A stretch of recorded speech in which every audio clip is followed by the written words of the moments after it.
took that as a chance to become an early riser. Try it out for once. The early bird gets the worm. And speaking of worms, no, I'm just kidding. Let me give your let me let That's me give right. your Oh, that's right. let me give your bio first before we get into it. Katharina Unger, born and raised in Austria. Katharina now lives and works in Hong Kong and Vienna. She is a thought leader in sustainability, food, and agricultural innovation. Katharina founded Livin Studio and Livin Farms, companies leading in the field of edible insects and novel food innovations. Katharina is frequently booked as a lecturer, professional keynote speaker for TV, interviews worldwide, and for her work, she has received numerous awards, fellowships, and stipends. Katharina believes that a designer needs to observe the world on a systems level in order to create impact through physical or strategic inventions. Why bugs? Why bugs? Because they're good and fun and sustainable. That's it in a nutshell. Yeah. Yes. Like maybe to add on to that bio, what we do at Livin Farms now at my company is actually two things with bugs and about bugs. So one is education. So we use insects as a vehicle, so to say, and use our technology, an insect growing box, a mealworm growing box, to teach young people about sustainability and about everything that comes with it: zero waste, upcycling, and sustainable nutrition as well. And on the other hand, we do industrial technologies. So we're working on a very large machinery to make insects really a key ingredient of sustainable food systems, because they can eat food waste, industrial food waste, and turn it into highly nutritious and sustainable feeds and foods. Wow. I mean, did you ever in a million years think that this is what you would get into? When did you become interested in this? No, not at all. People always think I was born as a bug lover, but that is absolutely not the case. I'm not an early bird in that sense.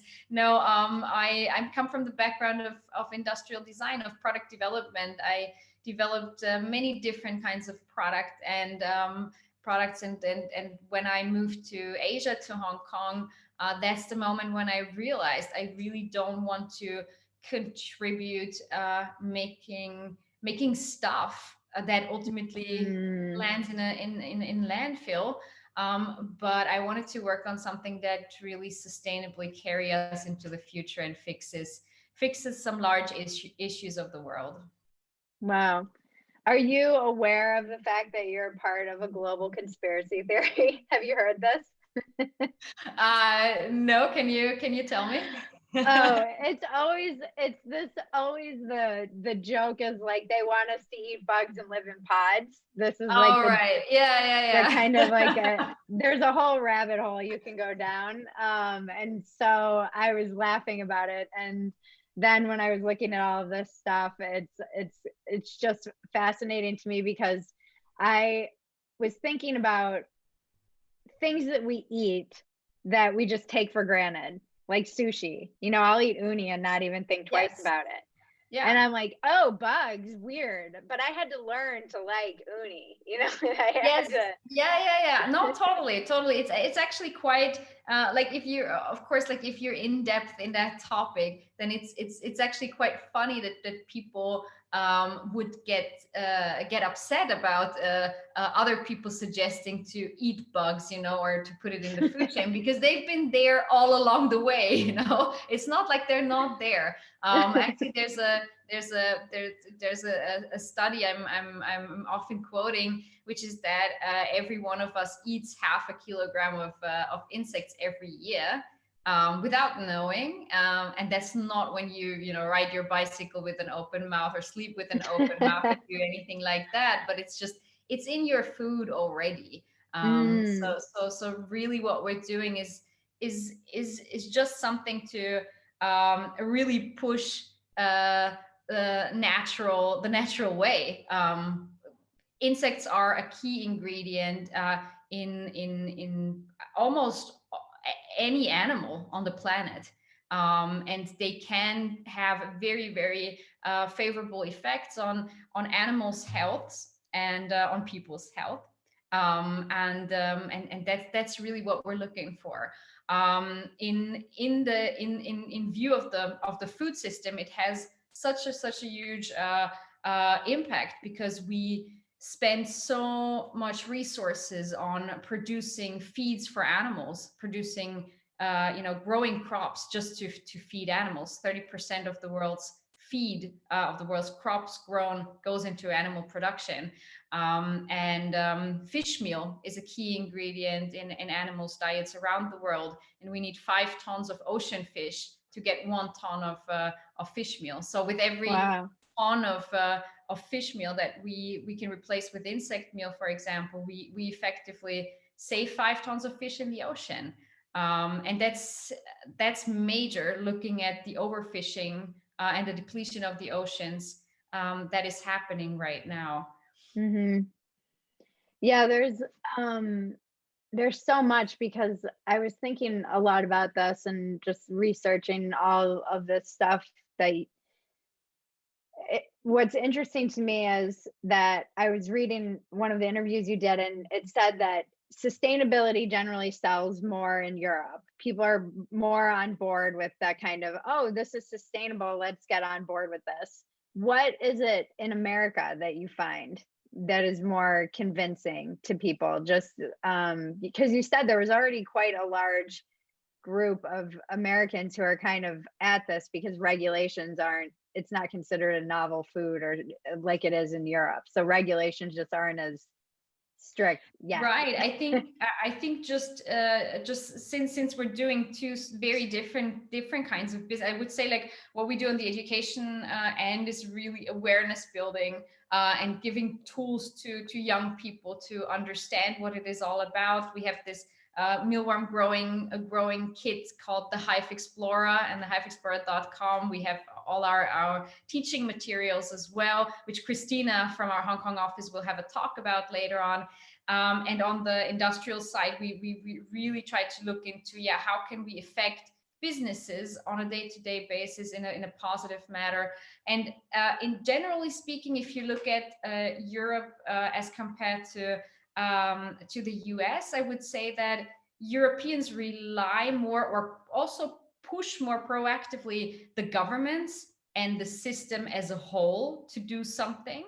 They're more outspoken about legislation that needs to change, and consumers need to be protected from a government end, while I find US consumers rather take the approach to fix things more immediately in their direct homes. So that's why the home consumer market is something really interesting in the US, because US consumers, individuals, are more likely to try out new things and be kind of play around in their homes and see how a zero waste lifestyle works out for them. And that I find pretty exciting, that you can really have an impact on an everyday person level, and the government does less to restrict that than in Europe. In Europe, the government is sort of this higher level instance that says, no, like, wait a second, we're going to first implement legislations before you guys try that out. And in the US, you kind of go ahead first and try it and see if it works. Right. It's that old saying of like, ask permission later, apologize later or whatever. Just, I forget what this slogan is right off the... Which has its pros and cons, but I would say, like, from a sustainability standpoint, it is really great that you also get the empowerment that you can do something on an everyday level. And that's what we really teach about in education, which is really, you can do very little things every day that make a difference.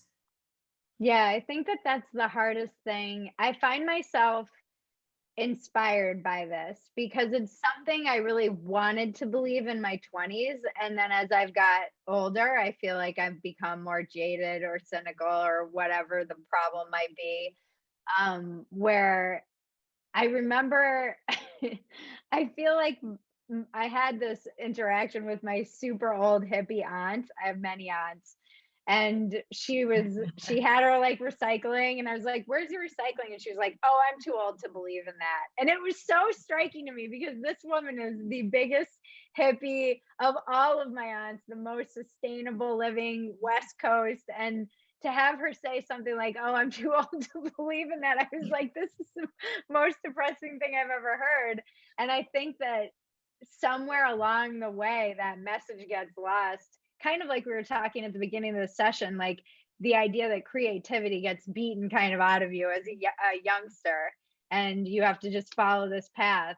How do we inspire and empower people to believe in their ability for one person to make a difference? I mean, we just had a great conversation with a woman who literally went to Haiti and made a huge difference. So Amazing. we Yeah. see like tiny instances of it, but how do you encourage that belief kind of on a bigger level?